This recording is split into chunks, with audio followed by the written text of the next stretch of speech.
Hello friends, പത്രമാറ്റിൻ്റെ പുതിയ promo റിവ്യൂയിലോട്ട് എല്ലാവർക്കും സ്വാഗതം. നമ്മുടെ ചാനൽ ആദ്യമായിട്ടാണ് കാണുന്നതെങ്കിൽ എല്ലാവരും ഒന്ന് ലൈക്ക് ചെയ്ത് സബ്സ്ക്രൈബ് ചെയ്ത് സപ്പോർട്ട് ചെയ്യണേ.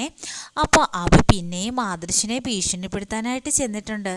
എന്നിട്ട് പറയുവാണ്, ഏട്ടത്തി എല്ലാ കാര്യങ്ങളോടും അങ്ങളും അറിഞ്ഞതോടുകൂടി ഏട്ടന് ഭയങ്കര ആത്മവിശ്വാസമായി എന്നാണല്ലോ തോന്നുന്നത് എന്ന് പറയുമ്പം ആദർശ് പറയുന്നുണ്ട്, എൻ്റെ ആത്മവിശ്വാസത്തിന് നേരത്തെയും കുഴപ്പമൊന്നുമില്ലായിരുന്നു, കാരണം ഞാൻ തെറ്റൊന്നും ചെയ്തിട്ടില്ല എന്നിങ്ങനെ പറയുമ്പോൾ അത് കേട്ടുകൊണ്ടാണ് അങ്ങോട്ട് അനി വരുന്നത്.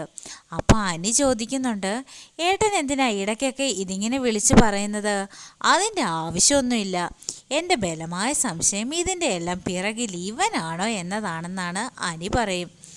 അപ്പോൾ അഭി പറയുന്നുണ്ട്, ദേ അനാവശ്യം പറഞ്ഞാലുണ്ടല്ലോ ഒറ്റ അടിക്ക് നിൻ്റെ കരണം ഞാൻ പൊളിക്കും എന്നൊക്കെ പറയുന്നുണ്ട്. ഏതായാലും അതിനുള്ള മറുപടി അനി കൊടുക്കുന്നുണ്ടാകും. പിന്നെ കാണിക്കുന്നത് അനാമികയാണ്. അനാമിക ജലജയോട് പറയുവാണ്, അപ്പച്ചിക്കും അമ്മയ്ക്കും ഒന്നും തോന്നരുത്, ആ വീടിൻ്റെ പടി കയറാൻ എനിക്ക് പറ്റില്ല, എനിക്കത് ഇഷ്ടമല്ല, അതുകൊണ്ട് ഞാൻ അങ്ങോട്ട് വരുന്നില്ല എന്ന്.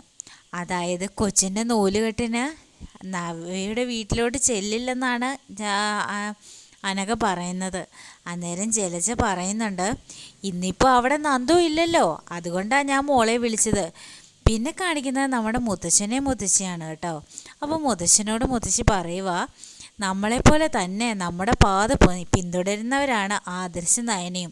തന്നോട് ഒളിച്ചു വെച്ച് ഒരു കാര്യവും എൻ്റെ ജീവിതത്തിൽ ഉണ്ടായിട്ടില്ല.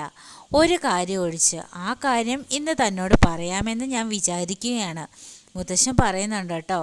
ഇനിയിപ്പോൾ ജലജയും അവിടുത്തെ ആരുടെയെങ്കിലും മോളോ ആയതുകൊണ്ടാണോ മുത്തശ്ശൻ അങ്ങോട്ട് കൂട്ടിക്കൊണ്ട് വന്നേ, ഇനി അതുമല്ല അതാണോ പറയാനുള്ളത് എന്നറിയില്ല.